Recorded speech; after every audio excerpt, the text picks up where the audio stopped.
السلام علیکم، میں ہوں ناول آپا اور ایک مرتبہ پھر میں آپ کے سامنے حاضر ہوں. خوش آمدید کہتی ہوں میں آپ کو اپنے چینل پہ.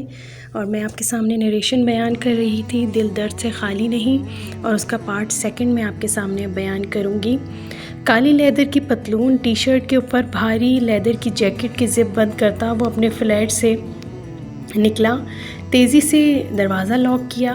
کندھے پر موجود بیگ میں اپنا کیمرہ رکھنے کے بعد اسٹریپ کو مضبوطی سے کندھے پر ڈال کر بند کیا.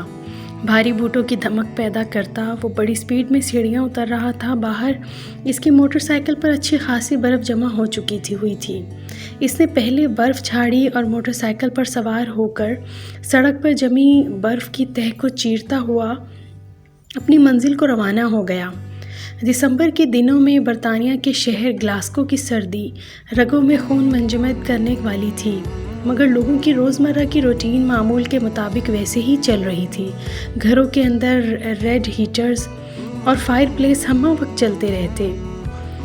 راتیں لمبی اور دن انتہائی چھوٹے تھے. اس وقت بھی رات کے 8 بجے ہی آدھی رات کا گمان ہو رہا تھا.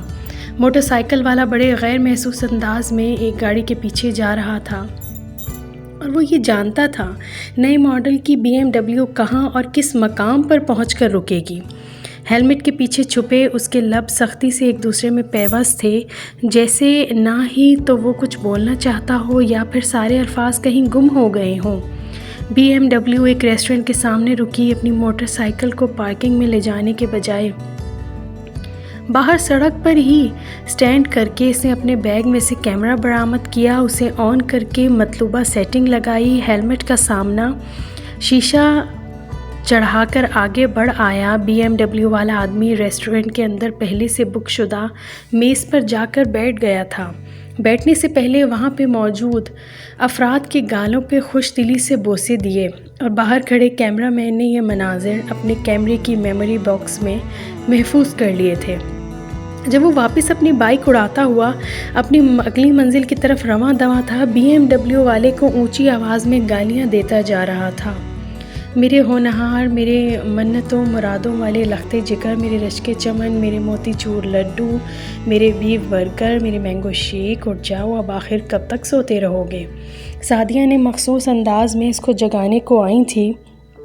آگے بڑھ کر پہلے کمرے کے بلائنڈز ہٹائے، پھر اپنے بیٹے کے بیڈ کے پاس آئیں. چہرے پر سے رضائی ہٹائی. سامنے سیاہ بالوں والا سر نظر آیا. اٹھ جا میرے نکمے نکھٹو، دنیا چاند پر پہنچ گئی اور تم رہ گئے سوتے کے سوتے. ماں اپنے شوہر کو یہ ملے ترانے سنا کر شوق پورا نہیں ہوتا جو میری شامت بلاتی ہو. رات دیر تک کام کرو، صبح کوئی دیر تک آرام بھی نہیں کرنے دیتا. میرے بچے تو آرام کر کر کے آرام خور ہو گئے ہو. ابھی 5 منٹ میں نکلو بستر سے، ورنہ باہر تمہارا باپ ڈولی کے ساتھ سنو بال فائٹ کھیل رہا ہے. سارے بال لا کر تمہارے سر پر نہ مارنے پڑیں. اس نے نیمہ آنکھوں سے سائیڈ دراز پہ رکھے وال کلاک کو دیکھا. صبح کے 7:30 ہوئے تھے. ہائے ہم بیچارے باپ بیٹا کہاں آپ کی تحویل میں پھنس گئے. اماں اتنی صبح اسکول جانے والے بچے نہیں اٹھتے ہیں جتنی صبح ہم لوگوں کو ہائی الرٹ کر دیتی ہیں. اگر آج مجھے ناشتے میں پراٹھا نہ ملا تو بتا رہا ہوں واپس بستر میں گھس جاؤں گا، پھر چاہے کام سے پکی چھٹی ہی کیوں نہ مل جائے. تم باپ بیٹا انتہائی پیٹو ہو. اطلاع کے لیے عرض کر دوں، پہلے ہی تمہارے باپ کی فرمائش پر آلو کے پراٹھوں کا آمیزہ تیار کر کے آ رہی ہوں. کاش اللہ نے مجھے 2-3 بیٹیاں اور دی ہوتی. ایک ہی بیٹی ملی، وہ بھی شادی کے بعد دوسرے شہر چلی گئی ہے. خیر اللہ اس کو خوش رکھے. تم یہ بتاؤ نیا گھر کیوں خریدا ہے؟ ماں کے سوال پر اس نے ایک جھٹکے سے سر اٹھایا، پھر آنکھیں گھماتے ہوئے بالوں میں ہاتھ پھیرا. یہ ابا بینا مجال ہے جو کوئی بھی بات آپ سے چھپا جائیں. مجھے تو سن کر خوشی ہوئی ہے.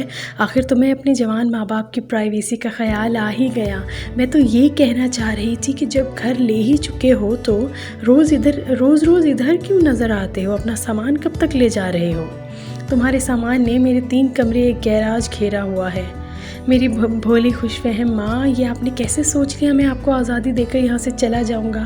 میں 1 چھوڑ 10 گھر بھی لے لوں، نہ رہنا میں نے آپ کے ساتھ ہی ہے. دیکھو احمد، لڑکے شادی کرتے ہیں، ان کی بیوی کا مطالبہ ہوتا ہے اگر الگ گھر میں رہنے کا، تب لڑکے کو ودا ہو کر نئے گھر میں جانا ہی پڑتا ہے۔ میرے بیٹے شادی ہی کر لے تاکہ کوئی لڑکی تمہیں ساتھ لے جائے۔ میں رہا ایسی بیوی سے۔ میرے پیارے بیٹے احمد، جی میری پیاری ماں سعدیہ فرمائیں، میرے بچے اپنے 6 فٹ لمبے قد کو دیکھ، اپنی 30 سالہ عمر کو دیکھ، اپنے ماں باپ کی جوانی کو دیکھ اور کچھ شرم کھاؤ۔ تمہاری بہن تم سے چھوٹی ہے، اس کے ماشاءاللہ 2 بچے ہیں اور تم ابھی تک ایک کے بعد ایک گرل فرینڈ کھلا رہے ہو۔ او خدایا، پھر سے آپ کا قومی ترانہ شروع ہو گیا۔ اس نے رضائی ایک طرف ڈالی اور اٹھ کر بیٹھ گیا۔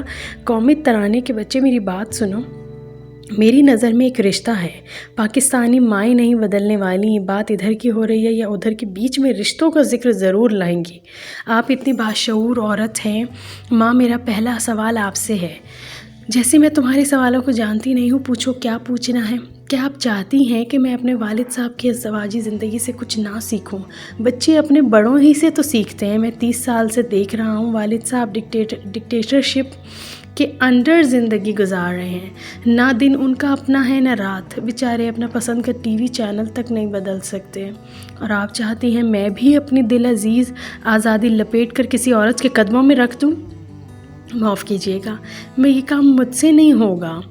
اچھا تو تم گھومتے رہو یوں ہی چھڑے چھانٹ، جب مرا جاؤں گی نا تب کرنا شادی، تاکہ تمہارے بچوں کو دادی کا پیار نہ ملے۔ اوف یار، آپ بڑی ہی ظالم حسینہ ہو۔ اپنی جگہ سے تڑپ کر اٹھا تھا اور جا کر بیڈ روم صوفے پر براجمان سعدیہ کے ماتھے پر پیار کیا۔ ماں ایسی باتیں مذاق میں بھی نہیں کہنی چاہیے، نہ جانے کب کون سی بات سچ ہو جائے، اور اگر اللہ نہ کرے آپ کو کچھ ہوا تو آپ کا یہ لخت جگر بھی نہیں جی پائے گا۔ پیچھے وہ لفاٹیے، ایموشنل بلیک میل نہ کیا کرو۔ یہ بتاؤ شادی کے لیے کب سیریس ہونا ہے؟ میں سیریس ہوں، آپ بس ڈھونڈ لائیں کوئی اپنی جیسی۔ ہائے، تو کیا 48 سال کی کمر کی عورت سے شادی کرو گے؟ احمد کا کہا کافی فریش اور بلند تھا۔ فگر اور عمر جو بھی ہو، اس کا دل میری ماں جیسا ہونا چاہیے۔ وہ باتھ روم میں بند ہونے سے پہلے اپنی بات مکمل کر گیا تھا۔ تم نہیں بدلو گے۔ سعدیہ نفی میں سر ہلاتی ہوئی اٹھ کر کمرے سے باہر آ گئیں۔ 15 منٹ بعد وہ اٹینشن موڈ میں کچن میں داخل ہوا۔ السلام علیکم ابا حضور۔ احتشام صاحب نے ایک پل کو اخبار سے نظر اٹھا کر اپنے خوشبوؤں میں بسے بیٹے کو سر ہلا کر سلام کا جواب دیا۔ وہ اپنا بیگ کرسی پر ڈال کر فریج سے اورنج جوس کا کارٹن نکالنے کے بعد سٹینڈ سے گلاس پکڑ رہا تھا۔ احتشام صاحب نے اخبار نیچے رکھا، اینک اتار کر اخبار کے اوپر رکھ دی اور پورا فوکس بیٹے کی جانب کیا۔ کیا آج فارغ ہو؟ جوس کا گھونٹ بھرتے ہوئے اس نے بھویں اچکا کر احتشام صاحب سے پوچھا، کیا آپ کو ماں بدولت کی خدمت درکار ہے؟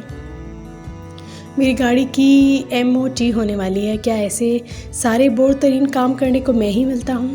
بھائی میرے بیٹے ہو، آخر میرا بھی تم پہ کوئی حق ہے، تو پھر باپ ہونے کا حق ادا کریں۔ میرے گھر کی مارگیج میں 40,000 پاؤنڈ کم ہے، وہ ادا کر دیں۔ میں آپ کی گاڑی کی خاطر 2-4 گھنٹے سرگرم سردی میں اکڑ لوں گا۔ 40,000 کی میری گاڑی نہیں ہے اور تم میری گاڑی کو مکینک تک لے جانے کے 40,000 مانگ رہے ہو؟ دیکھیے والد محترم، اگر بڑے آدمی سے کام لینے کا شوق ہے تو بڑے آدمی کی ڈیمانڈ ماننی بھی آنی چاہیے۔ گاڑی کو مکینک تک لے کر جانا آسان کام ہوتا ہے، تو آپ مجھے کیوں اس کام کے لیے چنتے ہیں؟ اسے ثابت ہوا آپ کو بھی علم ہے، یہ کام لیجنڈز ہی کر سکتے ہیں۔ اب بتائیں 40,000 کب دیں گی؟ مجھے اسی ہفتے چاہیے۔ 40,000 چھوڑ، میں 40 پیسے بھی دینے کو تیار نہیں ہوں۔ لوگوں کے بیٹے کما کر باپ کو دیتے ہیں، ایک میرا بیٹا ہے، ہر وقت باپ کی کمائی پر نظر رکھی ہوئی ہے۔ اپنے بے مروت شوہر کی باتیں سن رہی ہیں، ان کو ذرا یاد کروا دیں، میں اتنا سا تھا جب سے ان کی انگلی تھام کر چلنا سیکھا تھا، آج بڑا ہو گیا ہوں، مجھے یہ صلہ مل رہا ہے، اس سے بہتر تھا میں بچہ ہی رہتا۔ میرے پیارے، بس گرل فرینڈ بنانے کے معاملے میں بڑے ہوئے ہو، باقی ویسی کی ویسی ہیں۔ ابا جھوٹ کی بھی کوئی حد ہوتی ہے، اگر میں آپ لوگوں کا احساس کر کے اپنے سارے کام آپ سے کرواتا ہوں تو اس کا مطلب یہ ہرگز نہیں ہے آپ یوں مجھے انکار کریں۔ اب بتائیں پیسے کب دیں گے؟ تم دونوں 5-10 منٹ خاموشی سے بیٹھ کر کھانا کھا لو، اس کے بعد اپنے کاروبار پر بحث کرتے رہنا۔ سعدیہ شیطان خاموشی سے کھانا کھاتا ہے، مسلمان کھانے کے دوران گپ شپ کرتا ہے۔ کیوں سعدیہ کے شوہر صاحب میں ٹھیک کہہ رہا ہوں؟ احتشام صاحب نے گرما گرم پراٹھا اپنی پلیٹ میں نکالتے ہوئے جواب دیا۔ ہاں سعدیہ کے بیٹے، بھلا تم نے کبھی کوئی بات غلط بھی کی ہے؟ آپ دونوں سے بات کرنا ہی فضول ہے، مجھے تو کوئی 10 دفعہ ایسا لگتا ہے بھنڈوں کے ساتھ رہتی ہوں میں۔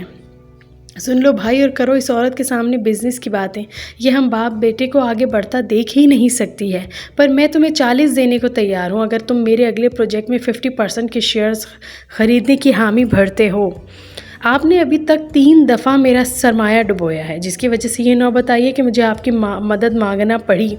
اگر آپ اس قدر بگڑے ہوئے باپ ہیں، کتنی دفعہ کہہ چکا ہوں ٹیک اوے کا بزنس آپ کے مطلب کا نہیں ہے، اس میں آپ کا تجربہ 0 ہے۔ اگر اس دفعہ بھی کسی ایسے کام میں ہی گردن پھنسانی ہے تو میری جانب سے معذرت ہے، نہیں ٹیک اوے کو معاف کر دیا ہے، اس کام میں اب کوئی جان ہی نہیں رہی۔ ایک ہی جگہ پر اگر ایک اچھا چلنے لگتا ہے 2 اور کھل جاتے ہیں۔ ٹیک اوے اس دفعہ میں ایک پراپرٹی پہ انویسٹ کرنا چاہ رہا ہوں، بہت بڑا گودام ٹائپ کوئی سٹور ہے، اگر ہمیں مل جائے تو اس جگہ پر سپر سٹور کی پرمیشن مل سکتی ہے۔ اگر تمہارے پاس وقت ہو تو ہم ابھی جا کر وہ جگہ دیکھ آتے ہیں۔ وہ پوری توجہ سے احتشام صاحب کی بات کو سن رہا تھا۔ مجھے آفس کے کام سے جانا ہے، پر دوپہر کے وقت آ سکتا ہوں، اگر تب آپ مصروف نہ ہوئے تو چکر لگا آئیں گے۔ چلو ٹھیک ہے، 12:30 بجے آ جانا۔ تم دونوں میں سے میں نے بھی ایک ضروری بات کرنی ہے۔ دونوں کے سر ایک ہی وقت میں سعدیہ کی جانب پلٹے، دونوں کی توجہ حاصل کرتے ہی وہ بولی، میں کچھ دنوں کے لیے فری کے پاس جانا چاہ رہی ہوں۔ نو وے اماں، آپ کو جانے کی کیا ضرورت ہے، اس کو فون کر دیں، چکر لگا لے گی، ویسے بھی بچوں کو کرسمس کی اور نیو ایئر کی چھٹیاں ہونی ہیں۔ احمد ٹھیک کہہ رہا ہے، ہم بھی بچوں سے اداس ہیں، اس کو بولو چھٹیاں شروع ہوتے ہی آنے کا پروگرام رکھے، میں ٹرین کی ٹکٹیں ایڈوانس میں بک کروا دوں گا۔ اس دفعہ چھٹیوں میں وہ نہیں آ پائے گی، اس کی لندن والی نند نے آنا ہے اور ایڈنبرا سے اس کا دیور دیورانی بھی اپنے بچوں سمیت چھٹیاں اسی کے ہاں گزارنے والے جا رہے ہیں۔ وہ پہلے ہی اتنی مصروف ہو گیا، مزید کام بڑھانے کا سوچ رہے ہیں۔ کبھی سوچ سمجھ کر مت بولنا، تمہیں جو تکلیف ہے نا وہ میں اچھی طرح جانتی ہوں۔ میں کہیں جانے کا نام لوں ساتھ ہی تم لوگوں کو پیٹ درد شروع ہو جاتا ہے۔ میری تو جیسے کوئی زندگی ہی نہیں ہے، بس مفت میں کھانے بنانے والی ملی ہوئی ہوں۔ ابا بالکل متاثر نہیں ہونا، جذباتی طور پر بلیک میل کر رہی ہیں، جانے کی اجازت نہیں دینی۔ میں نے تم دونوں سے اجازت نہیں لی بلکہ اپنا فیصلہ سنایا، فری کو کہہ کر میں نے اگلے ہفتے کی ٹکٹ کروا لی ہے۔ دونوں مرد حضرات کھانا بھول کر سعدیہ کا منہ دیکھ رہے تھے، جو اپنی مسکراہٹ دباتی ہوئی کرسی سے اٹھ کر احمد کے کپ میں کافی نکالنے لگیں۔ آپ جانتی ہیں اس گھر میں آپ ایک پل کو نظر نہ آئے، گھر کھانے کو دوڑتا ہے۔ ہاں تم تو 24 گھنٹے گھر پہ بند رہتے ہو، ابھی کہ گئی شام ڈھلے واپس آؤ گے؟ احتشام صاحب نے پریشانی سے پوچھا۔ کتنے دن رہنا ہے؟ کم از کم 2 ہفتے تو لگ ہی جائیں گے۔ دونوں ایک ساتھ چلائے۔ 2 ہفتے؟ اتنے زیادہ دن ہرگز بھی نہیں۔ ابا آپ ان کے ساتھ جائیں، 2-1 رات رہ کر بچوں سے ملائیں، بس بہت ہے۔ یہ اکیلی گئیں، 2 ہفتے تک ہم باپ بیٹا یہاں اکیلے سڑتے رہیں گے۔ تم لوگ انتہا کے خود غرض ہو، ہماری محبت کو ہماری خود غرضی مت سمجھو نور جہاں، زیادہ سے زیادہ 4 دن، اس سے زیادہ نہیں رک سکتی ہیں کیونکہ ابا حضور۔ کیوں ابا حضور؟ ہاں ٹھیک کہہ رہے ہو، اور سعدیہ اگر زیادہ ہی دن رہنا ہے تو ہم دونوں کو بھی ساتھ ہی لے جانا۔ سعدیہ نے اپنا سر پیٹ لیا، ہر دفعہ یہی ہوتا تھا، پر اس دفعہ وہ بھی اپنا ذہن بنا چکی تھی۔ لیلا نے اپنے تازہ ترین اسٹریٹن کیے بالوں کو ایک جھٹکا دیا اور اپنی گود میں بیٹھے 13 ماہ کے بیٹے کو ایک ٹانگ سے دوسری ٹانگ پہ منتقل کیا۔ وہ مسلسل اپنے سامنے بیٹھے شخص کو فش برگر، فرائز اور لارج سائز ملک شیک سے لطف اندوز ہوتے دیکھ کر گھور رہی تھی۔ ندیدوں کی طرح میرے نوالے گننا بند کرو اور اپنی کافی کی جانب دھیان دو جو ٹھنڈی ہو رہی ہے۔ حدید، میں نے ایک چھوٹا سا کام تمہارے ذمہ لگایا تھا، 4 ماہ ہو گئے تمہیں پوچھتے ہوئے، آخر تم مجھے کوئی جواب کیوں نہیں دیتے؟ کس بارے میں جواب چاہتی ہو؟ آنکھیں سکیڑ کر بڑے انداز میں پوچھا گیا تھا۔ جواب میں لیلا ضبط کرتے ہوئے بولی، حدید میں یہ ملک شیک تمہارے الجھے ہوئے بالوں میں انڈیل دوں گی، اور تم یہ ظلم کیوں کرو گی؟ تمہاری یادداشت واپس لانے کے لیے۔ اس کے لیے اتنی سردی میں اتنا مہنگا شیک بعد دینے کی کیا ضرورت ہے؟ سیدھے سے بتاؤ کس کام کی جانب اشارہ کر رہی ہو؟ اتنے ڈھیر سارے کام یہاں سے وہاں بکھرے پڑے ہوتے ہیں، مجھے تو اپنا نام تک بھول جاتا ہے۔ لینا نے جیسے اپنا سر پیٹ لیا۔ میں اچھی طرح جانتی ہوں سب ڈرامے کر رہے ہو، پھر بھی یاد کروا دیتی ہوں، میں نے تم سے درخواست کی تھی کہ میرے شوہر پر نظر رکھو اور مجھے اس کے بارے میں تفتیش کر کے بتاؤ، آیا وہ واقعی اپنی ماں کے ساتھ رہتا ہے یا میرے ساتھ جھوٹ بول رہا ہے؟ ایک لمحے کے لیے لیلا کو حدید کے چہرے پر بڑا سنجیدہ اور انجانہ سا تاثر نظر آیا تھا، مگر اگلے ہی لمحے غائب ہو گیا۔ اوہ اچھا، تمہارا بیچارہ شوہر، وہ بی سیدھا سادہ سا شریف آدمی ہے اور وہ بیچارہ کہتا ہے کہ اپنی ماں کے ساتھ رہتا ہے تو تمہیں اس کی بات پر یقین کرنا چاہیے۔ ویسے بھی لیلا ڈیئر، تفتیش کرنی بھی ہونا تو شادی سے پہلے کرتے ہیں، بعد میں نہیں۔ اب کیا ہوت جب چڑیاں چگ گئیں کھیت؟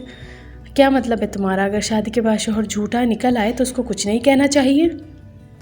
جی، یا بس گلے پڑا ڈھول بجانا چاہیے؟ حدید، تم مجھے ڈرا رہے ہو؟ کیا وہ میرے ساتھ جھوٹ بول رہا ہے؟ بس تم عورتوں کا بھی کوئی حال نہیں، اتنا سا دل ہوتا ہے، اس سے جو کچھ تمہیں کہا ہے سب سچ ہے۔ تم کیسے کہہ سکتے ہو؟ ایسے کہہ سکتا ہوں کیونکہ میں اس کے پیچھے اس کے گھر گیا تھا۔ کیا سچی میں؟ اب کہ وہ حیران ہوئی تھی۔ ہاں تو اور کیا، تمہاری خاطر میں نے دودھ کی نہر نہ کھودی ہو، پر اتنا خطرناک کام کر گیا ہوں، بجلی کا میٹر پڑھنے والا بن کر گیا تھا، دروازہ اس کی ماں نے کھولا تھا۔ تو مجھے اس کا گھر کا پتہ بتاؤ، ابھی جا کر اس کی ماں کے سامنے ان کا پوتا رکھوں گی، پھر دیکھنا بھلا کیسے وہ مجھے قبول نہیں کریں گی۔ تم آدھی نہیں پوری پاگل ہو، اس نے ماں کو شادی تک کا نہیں بتایا ہوا ہے، تم چلی ہو پوتا لے کر۔ کیا پاکستانی ماں کو جانتی نہیں ہو؟ تو پھر کیا کروں؟ اس نے مجھے گھر لے کر دیا ہے پر رہتا اپنی ماں کے ساتھ ہے، میں بڑی تنگ آ گئی ہوں۔ لیلا اس مقام پر خود کو بڑا بے بس محسوس کر رہی تھی۔ کرنا کچھ بھی نہیں ہے، آرام تحمل سے اپنے گھر بیٹھو، بچہ پالو، 2 سال کا ہوتا ہے تو کسی ڈے کیئر پہ ڈال کر خود اپنی جاب پر واپس آؤ۔ گھر بیٹھ کر ساز بہو سازشی ڈرامے دیکھ دیکھ کر تمہارے ذہن کو زنگ لگ رہا ہے۔ باقی کے معاملات اپنے اس الو پر ہی چھوڑے رکھو۔ تم میرے سامنے میرے شوہر کو الو بول رہے ہو؟ سامنے بولنے پر اعتراض ہے، چلو کوئی نہیں، تمہارے پیچھے بھی بول دوں گا، اب خوش؟ لینا نے ہنستے ہوئے اس کے بازو پر ایک چپت لگائی۔ تم نہیں سدھر سکتے۔ ہم نے سدھر کر کرنا کیا ہے؟ ہمارا کون سا کاروبار رکا ہوا ہے؟ کیوں بھائی الو کے بچے، لو یہ چپس کھاؤ، تمہارے باپ کی کمائی سے ہیں۔ لیلا اس کو گھورتے ہوئے چلائی، حدید آہستہ بولو، کان کا پردہ پھاڑ دوں گی۔ کان کا پردہ نہیں، تمہارا سر پھاڑوں گی۔ وہ ہنستا چلا گیا۔ اب تک کے لیے اتنا ہی، آپ سے پھر انشاءاللہ ملاقات ہوتی ہے۔ اور سب سے اہم بات کہ میرے چینل کو سبسکرائب کرنا اور لائک کرنا اور شیئر کرنا نہ بھولیں۔ اب تک کے لیے اتنا ہی، اللہ حافظ۔